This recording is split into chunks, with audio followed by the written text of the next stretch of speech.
নাভির মধ্যে আপনার এমন নূর দান করেছিলেন, নাভির মধ্যে এমন রূপ আল্লাহ পাক দান করেছিলেন। আমার রাসূল পাক হযরত আমিনার ঘরে আপনার আসলেন। মক্কাবাসীরা তারা আপনার শুনতে পেল, তারা জানতে পারল আব্দুল্লাহর পুত্র পৃথিবীর জমিনে এসেছে। এমন সুন্দর চেহারার অধিকারী মক্কার জমিনে দ্বিতীয় মানব আজ পর্যন্ত আসেনি। বড় বড় সরদারদের আপনার বাচ্চা জন্মগ্রহণ করেছে, কিন্তু এমন সুন্দর এমন রূপ কোন ব্যক্তি আপনার পায়নি। মক্কাবাসীরা তারা আপনার দেখার জন্য হযরত আমিনার ঘরে আপনার ভিড় করলো। এক অপরে বলা বলি করে, ওগো মক্কাবাসী তোমরা শুনে নাও, আজ মক্কার জমিনে এমন একজন সুন্দর পুরুষের জন্ম হয়েছে। পৃথিবীর জমিনে এমন সুন্দর মানব আসতে পারে না, এমন সুন্দর চেহারার অধিকারী আপনার দুনিয়ার মানুষ আপনার হতে পারে না। আব্দুল্লাহর বেটা মুহাম্মদের চেহারাকে যদি দেখতে চাও, ওগো মক্কাবাসী আমিনার ঘরের দিকে চলো। হযরত আমিনার ঘরের দিকে আপনার মানুষ আস্তে আস্তে ভিড় করলো। ওই সময় একজন আবু লাহাবের বান্দি, নাম তার আপনার সুয়াইবা। সুয়াইবা আপনার শোনার পর হযরত আমিনার ঘরের দিকে ছুটতে লাগলেন। যাওয়ার পর আমিনাকে জিজ্ঞেস করলেন, ওগো আমিনা একটু জানিয়ে দাও, তোমার নাকি পুত্র হয়েছে, তোমার নাকি পুত্র সন্তান হয়েছে? হযরত আমিনা আমার রাসূলুল্লাহর মা, তিনি আপনার বললেন, ওগো সুয়াইবা তুমি কোথায় থেকে শুনলে, তুমি কোথায় থেকে জানতে পারলে? হযরত সুয়াইবা বললেন, ও আমিনা, পুরো মক্কাবাসীর মধ্যে একটাই কথা বলা বলি হচ্ছে, পুরো মক্কাবাসীর একটাই আলোচনা যে মক্কার জমিনে একটা সুন্দর চেহারার অধিকারী মানবের জন্ম হয়েছে। ওগো আমিনা, তোমার পুত্র চেহারাকে একবার দেখতে চাই, তোমার পুত্র চেহারাকে একটু দেখিয়ে দাও। এত সুন্দর চেহারার অধিকারী মানব আমি সুয়াইবা এক ঝলক একবার দেখতে চাই। আল্লাহর নবী পয়গম্বর আজমের চেহারাকে হযরত সুয়াইবা আপনার দেখলেন। দেখার পর সুয়াইবা হযরত আমিনাকে বলতে থাকলেন, ও আমিনা, আজ পর্যন্ত আমি সুয়াইবা মক্কার জমিনে বহু বাচ্চাকে দেখেছি, এমন সুন্দর বাচ্চা সুয়াইবা কোনদিন দেখতে পাইনি। জোরে বলো। হযরতে সুয়াইবা বলতেছে, ওগো আমিনা, আমি বহু বাচ্চাকে দেখেছি, এরকম সুন্দর মানব আজ পর্যন্ত আমি সুয়াইবা কোনদিন দেখতে পাইনি। এত সুন্দর বাচ্চা আমি একটু কোলে নিতে যাই। ওগো আমিনা, তোমার পুত্র মুহাম্মদকে আমার কোলে একটু তুমি দিয়ে দাও। আল্লাহর নবী পয়গম্বর আযম, তিনাকে আপনার দেওয়া হলো। হযরতে সুয়াইবা তিনি আপনার কোলে উঠালেন, আর উঠানোর পরে আপনার প্রশংসা করে, ওগো আমিনা, তোমার পুত্র মুহাম্মদকে আমি সুয়াইবা আমার স্থান থেকে একটু দুধ পান করাতে চাই। ওগো আমিনা, তোমার ইজাজত আছে কিনা, তুমি অনুমতি দিবা কিনা একটু জানিয়ে দাও। আল্লাহর নবীর মা হযরত আমিনা বললেন, ওগো সুয়াইবা, তোমার স্থান থেকে দুধ পান করানোর তোমার ইচ্ছা, দুধ পান করাও কোনো অসুবিধা নাই। কিতাবের মধ্যে আপনার লিপিবদ্ধ রয়েছে আল্লাহর নবী পয়গম্বর আযম পৃথিবীর জমিনে আপনার সর্বপ্রথম যিনি দুধ পান করেছিলেন, তিনার নাম হলো সুয়াইবা। জোরে বলো। হযরতে সুয়াইবা রাসূলুল্লাহকে দুধ পান করালেন। রাসূলুল্লাহ দুধ পান সর্বপ্রথম আবু লাহাবের বান্দি সুয়াইবা দুধ পান করলেন। তারপরে হযরত আমিনা দুধ পান করেন। আর পুরো দুধ পান করার মৌসুম হালিমাতুস সাদিয়া দুধ পান করেছিলেন।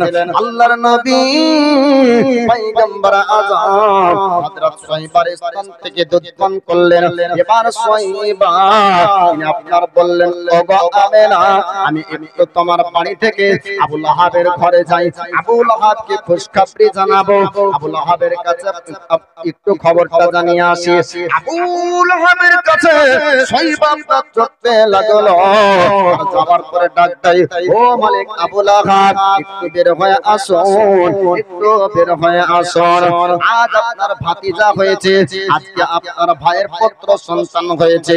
আবু লাহাব আপনার বের হয়ে আসলো। আসার পরে সুয়াইবাকে জিজ্ঞেস করে, ও সুয়াইবা, আমার ভাতিজার কি সন্তান হয়েছে একটু জানিয়ে দাও। আপনার সাইবা বলল, ও আবু লাহাব, আপনার ভাতিজা হয়েছে মুহাম্মদ, আপনার ভাতিজা পুত্র সন্তান হয়েছে। শুধু তাই না, শুধু তাই না, এত সুন্দর চেহারা পেয়েছে, মক্কার জমিনে আজ পর্যন্ত কোন বাচ্চা এমন চেহারার অধিকারী হয়নি। আর চেহারা দিয়ে উজ্জ্বল আলো বের হয়ে যায়। জোরে বলুন সুবহানাল্লাহ। মানুষ ফর্সা হয়, মানুষ কালো হয়, তাই না? মানুষের চেহারা ফর্সা কালো হয়, কিন্তু মানুষের চেহারাতে আলো হয় না। হয় গো, আলো হয় না। আমার নবী পাকের চেহারাতে আলো হতো কেন? আল্লাহ পাক নবীকে নূরের মানব করেছেন। জোরে বলুন সুবহানাল্লাহ। নবীর চেহারা হলো নূরানি চেহারা। হযরত সাইবা বলছেন, ওগো আবু লাহাব, আপনার ভাতিজা মুহাম্মদ হয়েছে, যার মতন চেহারা আর মক্কাতে কোনো বাচ্চা আজ পর্যন্ত জন্ম নেয়। এবার আবু লাহাব বলল, ও সাইবা, আজকে আনন্দের খবর শুনিয়েছিস, আজকে আনন্দের খবর শুনেছি, আজ এত আনন্দই আত্মহারা, আজকে তোকে ইনাম দেব, আজকে পুরস্কার দেওয়া হবে।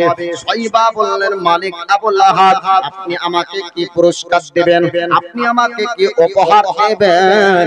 আপনি একটু জানিয়ে দেন। আবু লাহাব আঙ্গুলের ইশারা করে বলল, ও সাইবা, শোন শোন, আমার ভাতিজা মুহাম্মদের জন্মের খুশির সংবাদ আজ আমার কাছে শুনিয়েছিস, আজকে আমি তোকে আজাদ করে দিলাম, আজ তোকে মুক্তি করে দিলাম।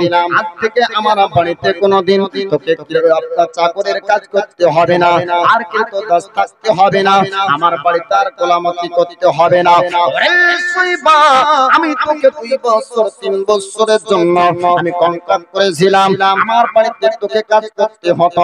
আজকে আনন্দর সুসংবাদ আমাকে জানিয়েছিস, আমি এতটা আনন্দ পেয়েছি যে আজকে তোকে আমি আজাদ করে দিলাম, আর কোনোদিন আমার বাড়িতে চাকরি করতে হবে না, চাকরের কাজ করতে হবে না, আর তোকে আমার বাড়িতে আমার হুকুমে থাকতে হবে না।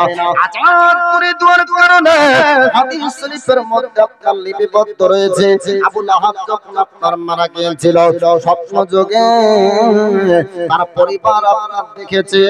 আবু লাহাব যখন মারা গেল, পরিবার স্বপ্ন যোগে দেখে, আবু লাহাবকে জিজ্ঞেস করে, আপনি কবরে কি অবস্থায় রয়েছেন, আপনি একটু জানিয়ে দেন। আবু লাহাব বলছে, আমি তোমাদের কাছ থেকে আলাদা হয়ে আমার ভাগ্য নসিবে কোনটাই ভালো জোটেনি। তবে শুনো, মুহাম্মদের জন্মের সময় আবু লাহাব বলছে, মুহাম্মদের জন্মের সময় আমার একটা বান্দী আমাকে খুশখবরি জানিয়েছিল, আমি খুশি হয়ে আঙ্গুলের ইশারা করে তাকে আজাদ করেছিলাম, মুক্তি করেছিলাম। আর মুক্তি করার কারণে আমি আঙ্গুল দিয়ে শরবত পাই। জি, আল্লাহ পাক এই আবু লাহাবকে জাহান্নামে দিবে না দিবেন? জাহান্নামে থাকবে, এর কবরে আযাব হচ্ছে, কিন্তু বাপ আঙ্গুলের শাহাদাতের ইশারা করে আজাদ করেছিল সাইবা বান্দিকে। আর এই আজাদ করার জন্য সেই আঙ্গুল যখন চুষে, তখন আপনার মিঠা মিঠা পানি পাই, শরবত পাই। জোরে বলুন সুবহানাল্লাহ। নবীর ইশক, নবীর প্রেম মহব্বতে যদি আমরা নবীর জন্মদিনে যদি শরীয়ত মোতাবেক যদি খুশি পালন করি, হাউজে কাউসারের পানি নবী আমার পান করাবে। বলুন সুবহানাল্লাহ। নবীর জন্মের খুশিতে আমরা যদি জুলুস বের করি, তা আমাদের উপর ফতোয়াবাজি করে। আর রাজনীতি মিছিলের বেলাতে কোনো ফতোয়া নাই, বা হিন্দুও বাড়ায়, মুসলমানে বাড়ায়, সব রকমের ঝান্ডা লাই না। আর যখনই ইসলামী পতাকা হাতে থাকবে, নারায়ে তাকবীর, নারায়ে রিসালাতের ধ্বনি উচ্চারণ হবে, ওয়াহাবিরা তখনই ফতোয়া লাগাবে যে এটা নাজায়েজ হারাম। অন্য স্লোগানের সমাজে তোমরা ফতোয়া লাগাও। আশিকে রাসূল নবীর দেওয়ানা যদি নবীর ইশক মহব্বতে এক দিরহাম 1 টাকা যদি সেই দিনে খরচ করে, তো কিয়ামতের দিন যদি নবী খুশি হয়ে যায়, তার প্রতি রাজি হয়ে যায়, তো নবীর শাফাআতে জান্নাতীও হবে এবং হাউজে কাউসারে পানিও পান করবে। বলুন সুবহানাল্লাহ। তো হযরতে সুয়াইবা এই খুশখবরি আনন্দের সংবাদ জানানোর কারণে আবু লাহাব আঙ্গুলের ইশারা করে আজাদ করে দিল, মুক্তি করে দিল। হে সুয়াইবা, আজ থেকে আর চাকরের কাজ আমার বাড়িতে করতে হবে না। তখন একটা রেওয়াজ ছিল, 2 বছর 3 বছরের জন্য বান্দি খরিদ করে নেওয়া হতো, গোলামকে খরিদ করে কিনে নেওয়া হতো, যে ওই 2 বছর তার বাড়িতে কাজ করতে হবে। সুয়াইবাকে একটা কারণে আর কাজ করতে হলো না, সেটা হলো নবীর জন্মের এই খুশির সংবাদটা আবু লাহাব পর্যন্ত পৌঁছানোর জন্য। এবার মক্কাবাসীরাও খবর পেল, আর এইদিকে আব্দুল মুতাল্লিব তিনি আপনার পবিত্র ঘর কাবার দেখভাল করছিলেন। সবার মুখে আপনার শুনছে প্রশংসা, সবার মুখে শুনতে পাচ্ছে আব্দুল্লাহর পুত্র মুহাম্মদ হয়েছে। কাবা শরীফের কাছ থেকে নবীর চেহারা দেখতে আসছেন, কারণ নবী হচ্ছেন কাবার ও কাবা। জোরে বলুন সুবহানাল্লাহ। কাবার ও কাবা, কাবা চিনি গাইবের বাণী তার মুখে শুনি। জোরে বলুন সুবহানাল্লাহ। কাবার ও কাবা, কাবা চিনি গাইবের বাণী তার মুখে শুনি। তার কোনো গুরু নাই আল্লাহ ইয়া হাবিবে মুস্তাফা নবী সাল্লাল্লাহু আলাইহি ইয়া হাবিবে মুস্তাফা নবী সাল্লাল্লাহু আলাইহি। কেউ বলে নবী সোনারে পুতুল, কেউ বলে নবী গোলাপের ফুল, কেউ বলে নবী সোনারে পুতুল, কেউ বলে নবী গোলাপের ফুল। নাই সে পুতুল নাই সে সোনা নূরুল্লাহ ইয়া হাবিবে মুস্তাফা নবী সাল্লাল্লাহু আলাইহি ইয়া হাবিবে মুস্তাফা নবী সাল্লাল্লাহু আলাইহি। খাবার কাবা, কাবা চিনি গাইবের বাণী তার মুখে শুনি। খাবার কাবা, কাবা চিনি গাইবের বাণী তার মুখে শুনি। তার কোনো গুরু নাই আল্লাহ ইয়া হাবিবে মুস্তাফা নবী সাল্লাল্লাহু আলাইহি। খোদারে খাস নূরে তৈরি জিনি, একবার জোরে বলুন সুবহানাল্লাহ।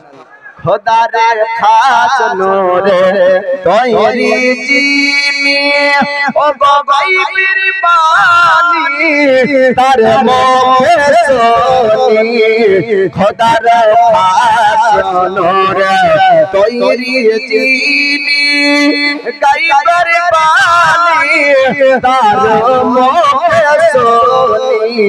তারি কোনো গুরু নাই আল্লাহ ইয়া হাবিবে মুস্তাফা নবী সাল্লাল্লাহু আলাইহি। এবার আব্দুল মুতাল্লিব আপনার খবর শুনলো, পুরো মক্কাবাসীরা আপনার আলোচনা করে, মক্কাবাসীরা বলাবলি করে একজন ব্যক্তি এসেছে পৃথিবীর জমিনে এমন সুন্দর চেহারার অধিকারী, আজ পর্যন্ত মক্কার জমিনে কোনোদিন আসেনি। আমিনার ঘরের আপনার অন্ধকার দূর হয়ে গেল, আমিনার ঘরের আলো পেলে। এরকম আব্দুল মুতাল্লিব খবর শুনে মক্কাতে আপনার কাবার দেখভাল করা বন্ধ করে আল্লাহর নবীর চেহারা দেখার জন্য এনার দাদা আব্দুল মুতাল্লিব তিনি আপনার রওনা হয়ে গেলেন আমিনার ঘরের কাছে। যাবার পরে দেখতে পান আব্দুল মুতাল্লিব তিনি আপনার দেখতে পাচ্ছেন যে আব্দুল মুতাল্লিব দেখেন আমিনার ঘরে অন্ধকার দূর হয়ে আপনার রোশনি পাওয়া যায়, এবং হযরত আমিনার ঘর থেকে খুশবু সঙ্গে আপনার খুশবু আপনার ছড়াতে শুরু করে। জোরে বলুন সুবহানাল্লাহ। কিতাবের মধ্যে আপনার লিপিবদ্ধ রয়েছে আল্লাহ পাক আল্লাহ তাআলা জান্নাতি আপনার ফেরেশতার মাধ্যমে জান্নাতে খুশবু আমিনার ঘরে ঘরে ছড়িয়েছিলেন এবং আল্লাহর ফেরেশতা আল্লাহর মালায়েকা আমিনার ঘরে দরুদ আপনার পড়তেছিলেন। আব্দুল মুত্তালিব সুন্দর আপনার পোতাকে দেখে আদর করলেন, চুম্বন খেলেন। এবার রাসূল পাক সাল্লাল্লাহু তাআলা আলাইহি ওয়াসাল্লামের এই জন্মের খুশির সংবাদ পুরা মক্কার শহরে এবং পল্লী গ্রাম দেহাতিতে আপনার খবর পৌঁছে গেল। আর সেই সময় দরবার ছিল একটা নিয়ম ছিল, দেহাতি পল্লী গ্রাম থেকে আপনার শহর যেত রমণী মহিলারা, আর শহরে যাবার পরে বাচ্চাকে নিয়ে আসতো দত্তন করাতো। শহরের মানুষেরা দেহাতি পল্লী গ্রামে বাচ্চাদেরকে পাঠিয়ে দিতেন দত্তন করানোর জন্য, বাল্যকালটা সেখানে কাটিয়ে দিতেন। এই কারণে যে শহরের মধ্যে বিভিন্ন দেশের বিভিন্ন জায়গার মানুষ বসবাস করত, পিওর আরবি ভাষা শহরে চলতো না।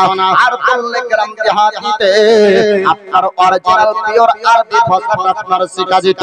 আল্লাহর নবী পয়গম্বর আযমকে এবার আপনার পল্লী গ্রাম দেহাতিতে আপনার পাঠাবেন, দুধ পান করার মৌসুম কাটবে, হালিমাতুস সাদিয়ার ঘরে যাবেন। হালিমাতুস সাদিয়া তিনি পল্লী গ্রাম দেহাতি থেকে তিনি আপনার খবর পেয়েছেন মক্কার জমিনে এই বছর পুত্র সন্তানের বেশি আবির্ভাব হয়েছে। আল্লাহ পাক আল্লাহ তাআলা আমার রাসূলুল্লাহর কারণে আপনার মক্কার জমিনে আল্লাহর রহমত নাযিল করেছিলেন। বলুন সুবহানাল্লাহ। পয়গম্বর আপনার পৃথিবীর জমিনে এসেছেন, আর পৃথিবীর জমিনে আসার পরে নবীর সাথে সাথে আল্লাহর রহমত পর্যন্ত এসেছে মক্কায়। জয় বলুন সুবহানাল্লাহ। হালিমা আপনার খবর শুনেছেন মক্কা শহরে পুত্র সন্তান বেশি জন্মগ্রহণ করেছে। হালিমার সাথীগণ তারা এক অপরের সবাই একসঙ্গে বলাবলি করে, মক্কার শহরে যদি এই বছর যাওয়া যায় তবে সুন্দর সুন্দর বাচ্চা পাওয়া যাবে, সুন্দর সুন্দর বাচ্চা আমরা আনবো আর দত্তন করাবো। তাদেরকে আমরা যদি বাড়িতে রাখি এবার সুন্দর পুরস্কার পাওয়া যাবে। বড় বড় সরদারদের বাচ্চা জন্মগ্রহণ করেছে, মালদার ধনীদের বাচ্চা জন্মগ্রহণ করেছে। ধনীদের বাচ্চা যদি আনা যায় তবে আমরা বেশি বেশি পয়সা পাবো। হালিমা এবার সাথীদের সঙ্গে, হালিমা বান্ধবীদের সঙ্গে মক্কার শহর যাওয়ার জন্য এবার আপনারা একটা সওয়ারির ব্যবস্থা করলেন। দুর্গুল সওয়ারি নিয়ে হালিমা সাদিয়া বান্ধবীদের সঙ্গে মক্কার শহর আসবেন। দেহাতি পল্লী গ্রাম থেকে হালিমা সাদিয়া বান্ধবীদের সঙ্গে এবার রওনা হয়ে যায়। বান্ধবীরা আগে পার হয়ে যায়। হালিমা সাদিয়া তিনি আপনার গরিব ব্যক্তি ছিলেন, তেনার ওটা আপনার চলতে পারত না, তিনার খচ্চরটা তাদের সঙ্গে যেতে পারল না। আপনার তিনি শেষে যাবেন আর সাথী বান্ধবীরা আগে বের হয়ে যায়। আমিনার ঘরে রমণীরা যাওয়ার পরে জিজ্ঞেস করে, ও আমিনা তোমার নাকি পুত্র সন্তান হয়েছে, তোমার পুত্রকে একটু দেখিয়ে দাও।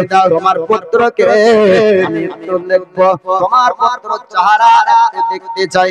আমরা পল্লী গ্রাম থেকে, আমরা দেহাতি থেকে আমরা খবর শুনেছি মক্কার জমিনে আব্দুল্লাহর পুত্র হয়েছে মুহাম্মদ। তার মতো সুন্দর চেহারা কোন সরসারের বেটার হয়নি, তার মতো সুন্দর চেহারা মক্কার জমিনের কোন মানুষের মধ্যে আজ পর্যন্ত হয়নি। ওগো আমিনা একটু দেখিয়ে দাও তোমার পুত্রর চেহারা, আমি একটু দেখতে চাই। অন্য রমণীরা হযরত আমিনার কাছ থেকে আমার রাসূলুল্লাহর চেহারা দেখল, দেখার পরে আমিনাকে জিজ্ঞেস করলেন, ও আমিনা একটু জানিয়ে দাও তোর পিতা কি পৃথিবীর জমিনে আছে? আল্লাহর নবীর মা তিনি আপনার বলেন, রমণী ও মহিলা শুনি নাও, পৃথিবীর জমিনে এর আব্বা পৃথিবীর জমিনে জিন্দা নাই, দুনিয়ায় বেঁচে নাই, ইন্তেকাল হয়ে গিয়েছে, এর আব্বা মারা গিয়েছে। যেমন আপনারা শুনলো রমণীরা আল্লাহর নবীকে আপনার নিল না, সঙ্গে সঙ্গে আমিনার কোলে আপনার নামিয়ে দেয়। হযরত আমিনা আপনার খারাপ যে আপনার তিনার পুত্রকে নাই না। হযরত আমিনা বলেছিলেন, ও রমণীরা, মহিলারা, তোমরা চিন্তা করবে না, টেনশন করবে না, তোমরা দুধ পান করাবে, দুধ পান করানোর মজুরি, দুধ পান করানোর টাকা আমি তোমাদেরকে দিব, চিন্তা নাই। কিন্তু তাদের বিশ্বাস হলো না, আপনার বিশ্বাস মনে জাগলো না। হযরত আমিনাকে বলে, আমিনা, তোমার পুত্রকে নিব না, তোমার পুত্রকে নিতাম যদি তার পিতা পৃথিবীর জমিনে থাকতো, পিতা হারা সন্তান তারা আপনার নিল না। কিতাবের মধ্যে জীবনে ওয়াকিয়ার মধ্যে পাওয়া যায় অন্য রমণীরা আল্লাহর নবীকে আপনার নাইনি হাকিকাত বাস্তবটা কি শুনতে চান? ও আমার বাপজিরা, ও দরদিরা, ও যুবক ভাইরা, ও যুবতীরা, একটু কান খুলে মন দিয়ে শুনে নেন। বাস্তব কি ঘটনা, বাস্তব কেন আল্লাহর নবীকে ওই রমণীরা নেয়নি? হাকিকাত হলো আমার রাসূলুল্লাহ কারো কাছে যেতে চাইনি, জোরে বলবো আমার নবী কারো কাছে যেতে চাইনি। কারণ নবীকে আল্লাহ পাক রহমতের নবী করে পৃথিবীতে পাঠিয়েছেন। নবী যে ঘরে যাবে সে ঘরে বরকত যাবে, নবী যে ঘরে যাবেন সে ঘরে রহমত যাবে। নবীর মনের ইচ্ছা ছিল হালিমার ঘরে যাবেন আর হালিমার ঘরের গরিবীকে দূর করবেন, জোরে বলুন সুবহানাল্লাহ।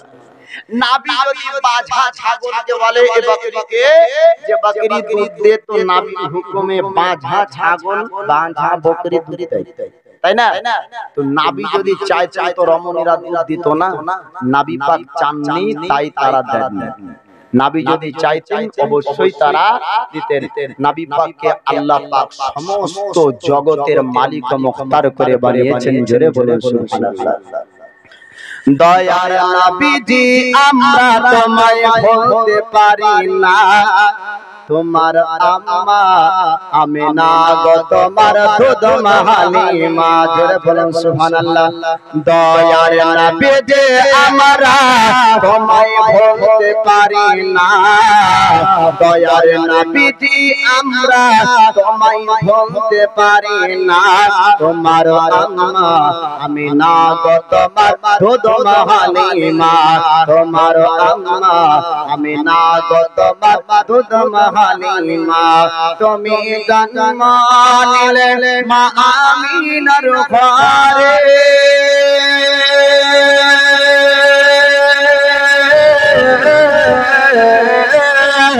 তুমি জন্ম নিলে মা আমিনার ঘরে, খোদার ফারিস্তা আসে ঘরে, তুমি সিরাতে রাসূল মারিফাতেরি বুলবুল,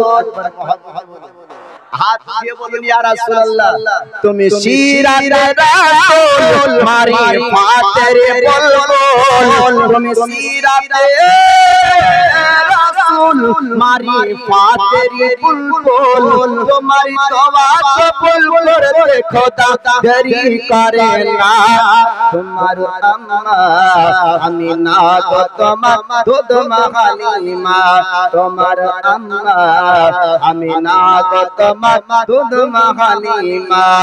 দয়ার নবীজি আমরা তোমায় ভুলতে পারি না, দয়ার নবীজি আমরা তোমায় ভুলতে পারি না, তোমার আম্মা আমিনা গো তোমার দুধ মা হালিমা, তোমার আম্মা আমিনা গো তোমার দুধ মা হালিমা।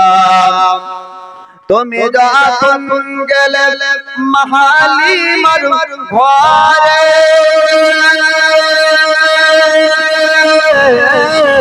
খোদার করোনা ঝরে পড়ে, তুমি যখন গেলে মা হালিমার ঘরে, খোদার করোনা ঝরে পড়ে, মা হালিমা বলে খোদা রহম ঝরে পড়ে, মা হালিমা বলে খোদার হুকুম জোরে পড়ে আমার ঘরে এলো দেখো খোদার করুণা তোমার আম্মা আমিনা গো তোমার দুধ মা হালিমা তোমার আম্মা আমিনা গো তোমার দুধ মা হালিমা দয়ার নবী আমরা তোমায় ভুলতে পারি না দয়ার নবী আমরা তোমায় ভুলতে পারি না তোমার আম্মা আমিনা গো তোমার দুধ মা হালিমা তুমি মেসারা রাখালের সাথে মেঘে ছায়া পরে মাথার উপরে তুমি মেসারা রাখালের সাথে মেঘে ছায়া পরে মাথার উপরে সর্ব এসে হাওয়া পারে গায়ে আর সর্ব হাওয়া পারে গায়ে আর কাতর পাতর গুলো গায় তোমার খাজানা তোমার আম্মা আমিনা গো তোমার দুধ মা হালিমা তোমার আম্মা আমিনা গো তোমার দুধ মা হালিমা দয়ার নবী আমরা তোমায় ভুলতে পারি না দয়ার নবী আমরা তোমায় ভুলতে পারি না তোমার আম্মা আমিনা গো তোমার দুধ মা হালিমা এবার মক্কার জমিনে মক্কা শহরে বললে গ্রাম দেহাতি রমণীরা এসেছিল আসার পরে বলল আমিনা তোমার পুত্রকে একটু দেখিয়ে দাও আল্লাহর নবীর নূর আপনার নূরের চেহারার আলোটা সুন্দর চেহারাতে আপনার দেখলো রমণীরা দেখার পরে বলল ও আমিনা এত সুন্দর চেহারা এত সুন্দর মানব আজ পর্যন্ত পৃথিবীর জমিনে কোনোদিন দেখতে পাইনি তবে শুনো এর পিতা যেহেতু পৃথিবীর জমিনে নাই আমাদের মূল উদ্দেশ্য হলো বাচ্চাকে যতন করাবো বিনিময়ে আমরা মুক্তি পাবো টাকা পাবো ও আমিনা যদি এর পিতা পৃথিবীর জমিনে থাকতো তবে অন্য সরকারের বাচ্চা নিতাম না অন্য কোনো বাচ্চাকে নিতাম না ও আমিনা তোমার বাচ্চাকে নিয়ে যেতাম যতন করাতাম যেহেতু পৃথিবীর জমিনে কোনো তার পিতা নাই অতএব আমরা হয়তো মুক্তি পাবো না হযরত আমিনা বললেন ও রমণীরা তোমরা চিন্তা করো না টেনশন করো না তোমাদের মজুরের টাকাটা তোমাদেরকে ইনাম পুরস্কার তোমাদের নাজরানা আমি দেব আমি আমিনা তোমাদেরকে খালি হাতে ফেরাবো না অন্য রমণীরা তারা চলল না আমিনার গোলাপের মুহাম্মদুর রাসূলকে ছুঁয়ে যায় আল্লাহর নবী আর মা আমিনা চোখে আপনার পানি ঝরতে লাগলো অবশেষে হালিমাতুস সাদিয়া আসার পরে বললেন ও আমিনা আমি শুনলাম মক্কার শহরে একটা সুন্দর চেহারার অধিকারী মানবের জন্ম হয়েছে ওগো আমিনা তোমার পুত্র মুহাম্মদের মতন সুন্দর চেহারা নাকি কারণ নাই ওগো আমিনা তোমার পুত্রকে একটু দেখিয়ে দাও আল্লাহর নবীর চেহারার বারাকে দেখে হালিমাতুস সাদিয়া বললেন ও আমিনা পর্যন্ত এই হালিমা কত বাচ্চাকে যতন করিয়েছে আজ পর্যন্ত কত বাচ্চাকে দেখেছি আমি বিহাতি পল্লী গ্রামেও বাচ্চা দেখেছি শহরের বহু বাচ্চা দেখেছি শহরের সরকারদের বাচ্চা দেখেছি ওগো আমিনা আজ পর্যন্ত এমন সুন্দর মানুষ কোনদিন দেখিনি আল্লাহ পাক আল্লাহ তাআলা রাসূলুল্লাহর মধ্যে এমন রূপ চেহারা দান করেছিলেন আল্লাহ পাক নবীকে এমন চেহারা দান করেছিলেন হালিমাতুস সাদিয়া বলেন ও আমিনা এমন সুন্দর বাচ্চা কোনদিন দেখিনি ওগো আমিনা তোমার বাচ্চাকে আমার কোলে কোলে দিয়ে দাও আমার কোলে কোলে দিয়ে দাও আমি দুধ পান করাবো আমি তোমার বাচ্চাকে নিয়ে যাব হালিমাতুস সাদিয়ার কথা শুনে হযরত আমিনা বললেন ও হালিমা আমার কাছ থেকে আমার পুত্রকে চেও না, আমার পুত্রকে তুমি হয়তো নিবা না। হালিমাতুস সাদিয়া তিনি আপনার বলতেছেন আমেনা আমাকে এমন কথা কেন শোনালে? তোমার বাচ্চা এত সুন্দর, তোমার বাচ্চাকে কেন নিব না? কোনো তো তোমার বাচ্চার মধ্যে ত্রুটি দেখতে পাচ্ছি না। হযরত আমিনা বললেন হালিমা ত্রুটি বাচ্চার মধ্যে নাই, তবে হাকিকাত ঘটনা যখন শুনবে আর নিতে চাইবে না। হযরত আমিনা বলছেন হালিমা এই আমার বাচ্চা মুহাম্মদের পৃথিবীর জমিনে তার পিতা নাই, তার নতুন যত রমণীরা দেখলো কেউ আমার পুত্র মুহাম্মদকে নিল না। হযরত হালিমা তিনি আপনার বলেছিলেন ও আমিনা ওই দিকে তুমি চিন্তা করো না, ওই দিকে টেনশন করো না, আমি অনেক বাচ্চা নেওয়ার জন্য গিয়েছিলাম কিন্তু কোনো বাচ্চা আমার নসিবে হলো না। আমিনা তোমার পুত্র তোমার বেটা মুহাম্মদকে আমি হালিমাতুস সাদিয়া দুধপান করাবো, যদিও তার পিতা পৃথিবীতে না থাকে। অনেক বাচ্চা নেওয়ার জন্য গিয়েছিলাম, আমার নসিবে জুটেনি, আমি তোমার পুত্র মুহাম্মদকে দুধপান করাবো, ওর বাপ থাকুক চাই না থাকুক। হালিমাতুস সাদিয়া প্রথম নবীকে দেখাতেই নবীর প্রতি তার মহব্বত চলে এসেছে। জোরে বলুন সুবহানাল্লাহ। কোন একটা জিনিস প্রথম দেখাতে ভালো লাগে না, প্রথম দেখাতে ভালো লেগে যায়। যেমন হযরত মুসা আলাইহিস সালামের চোখে আল্লাহ পাক নূর দিয়েছিলেন। কি দিয়েছিলেন? মুসা নবীর চোখে নূর দেওয়া হয়েছিল। তো মুসা নবীর চোখে একবার যে তাকাতো মুসা নবীর মহব্বতে পড়ে যেত। বলুন সুবহানাল্লাহ। মুসা নবীর মা চিন্তা করছে যে 12,000 বাচ্চাকে ফেরাউন জবে করলো মিশরে, তো আমার গর্ভে তো সন্তান আছে, তো আমার সন্তান যদি ভূমিষ্ঠ হয় তো জবাই করবে। আল্লাহ পাক ইলহাম দেন হে আমার বান্দি চিন্তা করিস না, হে আমার বান্দি তোমার যখন পুত্র সন্তান হবে দুধ পান করাবে, আর যখন ফেরাউনিরা জানতে পারবে দরিয়ায় ভাসিয়ে আল্লাহ পাক। তো যেই যাই মা ফেরাউনিদেরকে খবর দিত যে অমুকের পুত্র সন্তান হয়েছে, সেই টাইমে একবার মুসা নবীর চোখের দিকে তাকিয়ে সঙ্গে সঙ্গে মুসা নবীর মহব্বতে পড়ে গিয়ে মুসা নবীর মাকে বলছে হে আল্লাহর বান্দি, হে বাচ্চার মা, আমার এই কথাতে আমি সাক্ষী দিয়েছি, বলেছি অমুকের বাড়িতে পুত্র সন্তান হয়েছে, 12,000 বাচ্চা জবাই করেছে ফেরাউন, কিন্তু একটা বাচ্চা দেখলাম যার প্রতি আমার মহব্বত চলে আসলো, এর চোখে যখন আমার দৃষ্টি পড়লো আর একে জবাই করার ইচ্ছা জাগলো না। বলুন সুবহানাল্লাহ। তো রাসূল পাকের চেহারার মধ্যে আল্লাহ পাক এমন নূর দান করেছিলেন, নবী পাকের চেহারা মোবারক দেখে হালিমাতুস সাদিয়া বলছেন আমি এই বাচ্চার মহব্বতে পড়ে গিয়েছি, একে আমার নিজের ছেলের মতন রাখবো, আমি এর বাপ এর টাকা পয়সা দেখবো না। জোরে বলে সুবহানাল্লাহ। এবার হযরত আমিনা বললেন ও হালিমাতুস সাদিয়া তুমি আমার পুত্রকে কি নিতে চাও? আমার পুত্রকে কি নিয়ে যাবা? হালিমাতুস সাদিয়া বলছেন হ্যাঁ হ্যাঁ তোমার পুত্রকে আমি নিয়ে যাব। আমিনা তুমি চিন্তা করবে না, তুমি টেনশন করবে না, তবে আমার স্বামীর একটু ইজাজত নিতে হবে, আমার স্বামীকে জিজ্ঞেস করব। আমার স্বামীকে কি জিজ্ঞেস করে হালিমাতুস সাদিয়া স্বামীকে জিজ্ঞেস করলেন ওগো প্রাণের স্বামী আপনি একটু জানিয়ে দেন, আপনি একটু বলে দেন আমি এই পুত্র মুহাম্মদকে নিব কিনা, কিনা জানিয়ে দেন। আল্লাহর নবীকে নিবেন কিনা হালিমাতুস সাদিয়া স্বামীকে যখন জিজ্ঞেস করলেন, স্বামী বলছেন ওগো হালিমা তোমার যদি ইচ্ছা হয় তুমি নিতে পারো, অসুবিধা নাই, খালি হাতে ফিরে যাওয়ার থেকে এই বাচ্চাকে নেওয়াটাই অনেক ভালো হবে।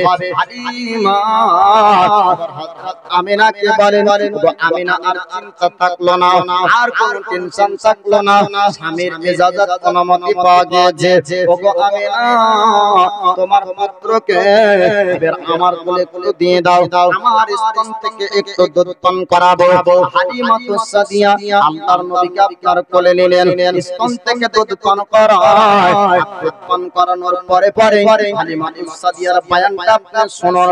হালিমাতুস সাদিয়া তিনি বলতেছেন ওগো আমেনা আজ পর্যন্ত আমি পৃথিবীতে অনেক বাচ্চাকে দুধ পান করিয়েছি, এইরকম বাচ্চা কোনোদিন আজ পর্যন্ত পাইনি।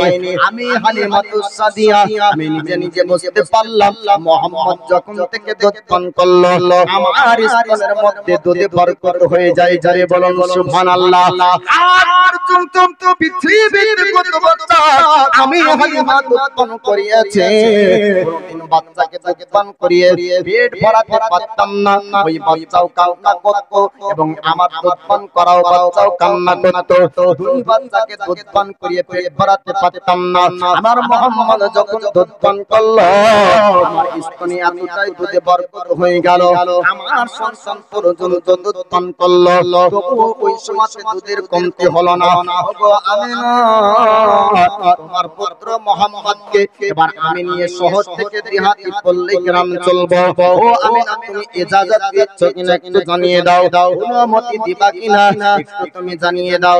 হযরত আমির বলতেছে ওগো হালিমাতুস সাদিয়া একটু দাঁড়িয়ে যান, আব্দুল মুতাল্লিব আমার শ্বশুরের কাছে একটু জিজ্ঞেস করব আর পৃথিবীর জমিনে বেঁচে আছে আর ইজাজত অনুমতি একটু আমাকে নিতে হবে।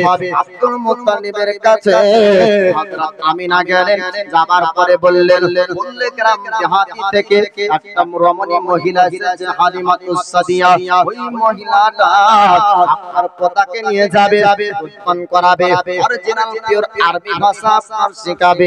আপনি অনুমতি দিচ্ছেন কিনা একটু জানিয়ে দেন। আব্দুল মুতাল্লিব আপনার অনুমতি দেন, আমার রাসূলুল্লাহকে আপনার নিয়ে হালিমাতুস সাদিয়া এবার চলবে। আপনার সওয়ারির উপরে যখন উঠানো হলো সওয়ারি আপনার চলছে না, জোরে বলো। মানুষ নবী চিনতে পারলো না, আল্লাহ পাক আল্লাহ তাআলা সৃষ্টি জগতের সমস্ত সৃষ্টিরা আমার রাসূলুল্লাহকে চিনতে পেরেছে, কিন্তু আল্লাহ পাক আশরাফুল মাখলুকাত করে মানব জাতিকে সৃষ্টি করলো, মানুষরা পরিপূর্ণ নবী চিনতে পারলো না। নবীকে গাছ চিনেছে, নবীকে আপনার পাহাড় পর্বতে, নবীকে আপনার চিনতে পেরেছে চতুষ্পদ জানোয়াররা, আর আপনার নবী পাককে চিনতে পেরেছে। সবারই চলে না, আমার রাসূলুল্লাহ পিছনে আছে বলে সবারই এক কদম আগে যায় না, জোরে বলুন সুবহানাল্লাহ। হালিমাতুস সাদিয়া কি করলেন, এত চাবুক মারার পরে পাথর কেন যায় না, এত চাবুক মারার পরে সবারই কেন আপনার আগায় না, একটু পরিবর্তন করতে হবে। আমার স্বামীকে বললেন স্বামী একটু পরিবর্তন হতে হবে, এই বাচ্চার জন্য হয়তো শরীরটা আগে যায় না, বাচ্চাকে আপনি সামনের দিকে করুন, সবারই দেখেন চলবে কিনা। হালিমাতুস সাদিয়া তিনি আপনার বুদ্ধিমতী রমণী ছিলেন, তিনার মাত্রার জ্ঞান বুদ্ধি ভালো ছিল, তিনি আপনার অনুভব করলেন, বুঝতে পারলেন আমার স্তন থেকে দুধ পান করার সঙ্গে সঙ্গে স্তনের মধ্যে পরিবর্তন হয়ে যায়। বাচ্চার যদি স্থান পরিবর্তন করে সবারই পরিবর্তন হতে পারে, জোরে বলুন সুবহানাল্লাহ। হালিমা আমার স্বামীকে বললেন স্বামী গো একটু পরিবর্তন করো, আপনার পরিবর্তন করা হলো, বাচ্চাকে পিছন থেকে যেমন আপনার আগে দিলেন সঙ্গে সঙ্গে দ্রুত গতিতে সবারই চলে। এত গতি আল্লাহ পাক আল্লাহ তাআলা দুর্বলকে সবল বানিয়ে দেয়, আল্লাহ পাক ক্ষমতা দান করলেন। এবার সবারই দ্রুত গতিতে আপনার চলতে শুরু করলো। বান্ধবী সাথীরা ডাকতে জিজ্ঞেস করলো ও হালিমাতুস সাদিয়া নতুন সওয়ারি কি কিনলে, নতুন কি উটনি কিনলে, নতুন কি খচ্চর কিনেছো, নতুন কি সওয়ারি মক্কার শহরে কিনলে। হালিমাতুস সাদিয়া আপনার বলতেছে না না আমার বান্ধবীরা ও সঙ্গের সাথীরা নতুন সওয়ারি কিনিনি, নতুন কোন আমি সওয়ারি গাড়ি কিনিনি, তবে আপনি প্যাসেঞ্জার আমি উঠিয়েছি শহরে। জোরে বলুন সুবহানাল্লাহ। বান্ধবীরা অবাক হয়ে গেল, প্যাসেঞ্জারের ক্ষমতায় আপনার সওয়ারির গতি কেমন করে বাড়তে পারে? আসার সময় ছিল হালিমা, আসার সময় ছিল আপনার হালিমার স্বামী, দুইজন ব্যক্তির ওজন যতটা ছিল, যাবার সময় অতিরিক্ত বাচ্চার ওজনটা হলো, তবুও আমাদের আজকে কেমন করে পার হয়? করে বলুন, যাবার সময়তে ওজন বাড়ছে তো শক্তি তো আরো কমবে নাকি? যদি 1 কুইন্টাল যে গাড়িটা টানতে পারবে, ওকে যদি 1.5 কুইন্টাল চাপানো হয় তো আরো গতি হবে না, আরো স্লো হবে গো, আরো স্লো হবে। বান্ধবীরা বলছে, ওগো হালিমা, যাবার সময় তো ছিল 2টা, আসার সময় 3টা, তো শক্তি তো আরো কমবে, এত গতি হয় কি করে? হালিমা তো সাদিয়া বলে, ও সঙ্গের সাথীরা, আবার বান্ধবীরা, ও আমার সাথীরা, তোমরা শোনো, প্যাসেঞ্জারের ক্ষমতায়, প্যাসেঞ্জারের শক্তিতে আমার গাড়ি চলে, ডিজেলে শক্তি বাড়তে পারে না, পেট্রোলে বাড়েনি, আমার গাড়ির শক্তি বেড়েছে এই বাচ্চার কারণে। আল্লাহ পাক, আল্লাহ তাআলা এই বাচ্চার জন্য, আমার রাসূল পাকের জন্য ওই দুর্বল সওয়ারিকে সফল বানিয়ে দেয়। বলেন সুবহানাল্লাহ। হালিমা আমার রাসূলুল্লাহকে নিয়ে তিনার আপনার ঘর পর্যন্ত পৌঁছালেন। এবার হালিমাতুস সাদিয়ার বয়ান শুনবেন। হালিমাতুস সাদিয়া দুধ পান করার মৌসুম পর্যন্ত আমার রাসূলুল্লাহর মধ্যে কি দেখেছে? দুধ পান করার মৌসুমে কি কি ঘটলো কে বলবে? হালিমাতুস সাদিয়াই না বলবে? হালিমাতুস সাদিয়ার কাছে দুধ পান করার মৌসুম সময় পর্যন্ত থাকলেন। এবার হালিমাতুস সাদিয়া আমাদের নবী সম্পর্কে কি কি বলে, এই ঘটনাগুলো আপনারা শুনতে পাবেন। একটু দরুদ শরীফ পড়েন তো। আল্লাহুম্মা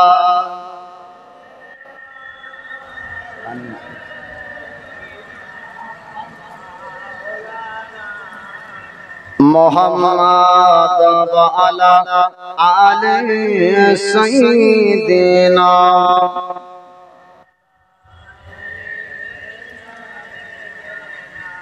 মাওলানা মুহাম্মাদ সাল্লি আলা মুহাম্মাদিন সাল্লি আলা মুহাম্মাদ। আল্লাহুম্মা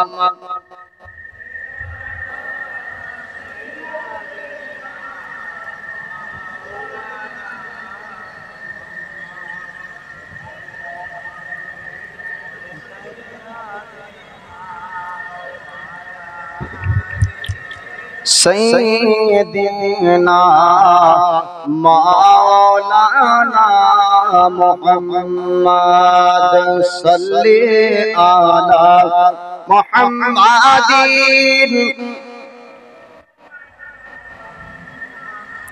সাল্লাল্লাহু তাআলা আলাইহি ওয়াসাল্লাম। এবার হালিমাতুস সাদিয়া তিনার বান্ধবীদের আগে পার হয়ে আল্লাহর নবী পয়গম্বর আযমকে নিয়ে বাড়ি যাচ্ছেন। হালিমাতুস সাদিয়া তিনি আপনারা বলেন, আমার বাড়িতে যখন মুহাম্মদকে নিয়ে আসলাম, এবার মুহাম্মদকে নিয়ে আসার পরে তার জন্য আমার বাড়িতে বরকত আসতে শুরু হয়ে গেল। আমার মুহাম্মদকে যেদিন থেকে বাড়ি নিয়ে আসলাম, সেই দিন থেকে আপনার উটনির মধ্যে বরকত হলো। আমার উটনিতে দুধ দিত না, আমার উটনি দুধ দিতে লাগলো। আমার স্বামী পান করত, আমি পান করতাম, আমার সন্তান সন্ততি তারাও দুধ পান করত। দুধের মধ্যে কমতি হতো না, বরং সুবহানাল্লাহ। হালিমাতুস সাদিয়া তিনি বলতেছেন, আমার স্তনে এতটা দুধে আপনার বরকত হলো। আর একটা ভাই ছিল আপনার রাসূল পাকের দুধ ভাই, নাম তার আব্দুল্লাহ। হযরত হালিমা তিনি আপনার বলতেছেন, আমার পুত্র দুধ পান করত, সে মুহাম্মদ আমার দুধ পান করা বেটা দুধ পান করত।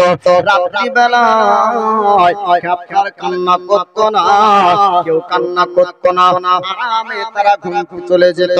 হালিমাতুস সাদিয়া তিনি বলতেছেন তার পূর্বে আমি অন্য বাচ্চাকে দুধ পান করাতাম, সেই বাচ্চা রাত্রি বেলায় কান্না করতো, দুধ পান করানো বেটাও কান্না করতো, আমার বেটাও কান্না করতো, দুইজনের দুধে পেট ভরতো না, দুইজন ব্যক্তি রাত্রি বেলাতে কাঁদতো।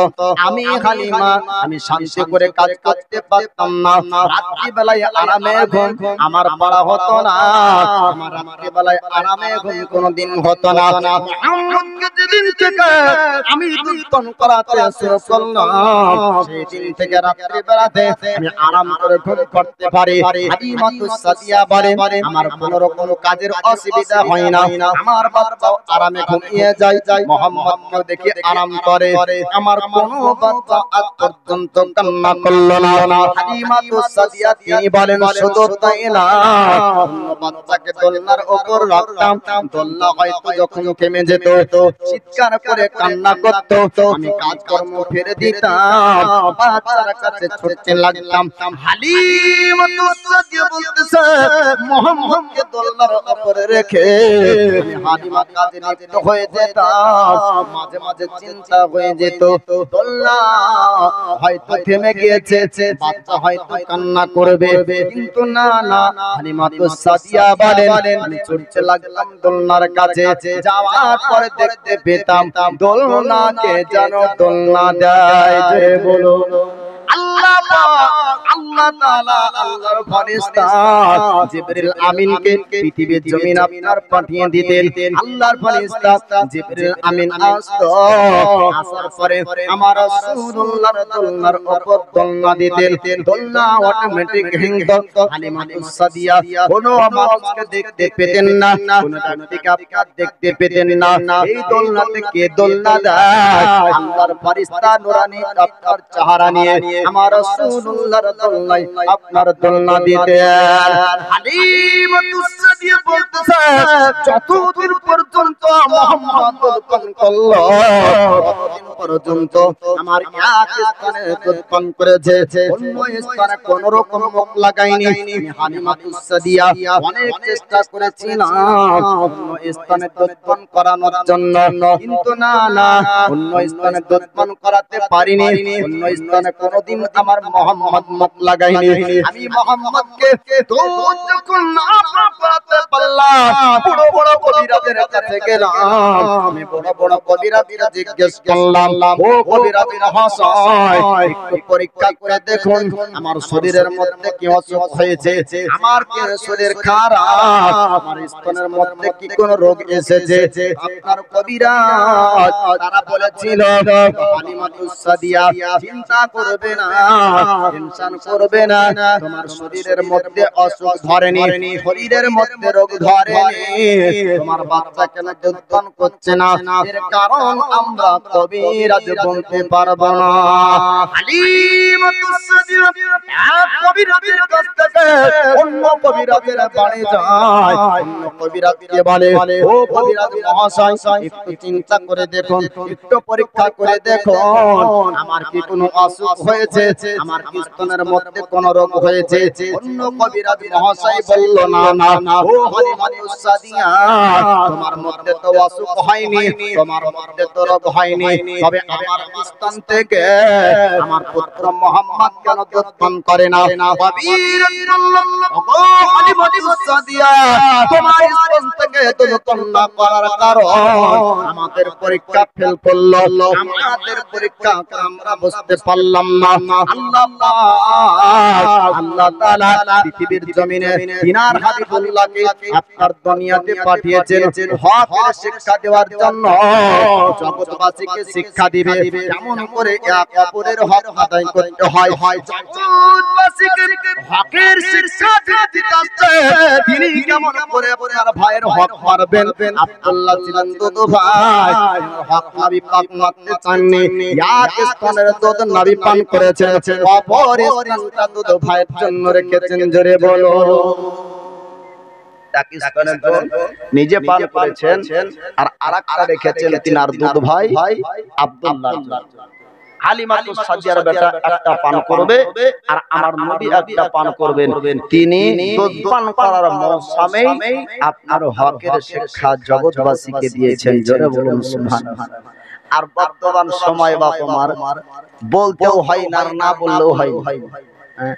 জীবনী করবে তো জীবনী করবে, কোন গ্রামে কার কি হলো, বাবলা কার কি, তো বাপ সমাজকে একটু পরিবর্তন করতে হলে বলতে হবে। বিজ্ঞাপনে লিখেছে সমাজের উন্নতি করবে, তাই না? তো সমাজের উন্নতি সবথেকে বড় কি জানেন? টাকাটা বড় উন্নতি না, বলে সমাজের শিক্ষা হলো সবথেকে বড় উন্নতি। যে সমাজে শিক্ষার হার বেশি আছে ওই সমাজে উন্নতি বেশি আছে, যে সমাজে শিক্ষা নাই ওই সমাজে উন্নতি নাই। তো বাপ নবী দুধ পান করার মৌসুমে হকের শিক্ষা দিচ্ছেন, আর বর্তমান সমাজে আপনার ভাই ভাইয়ের হক মারছে, ঠিক না?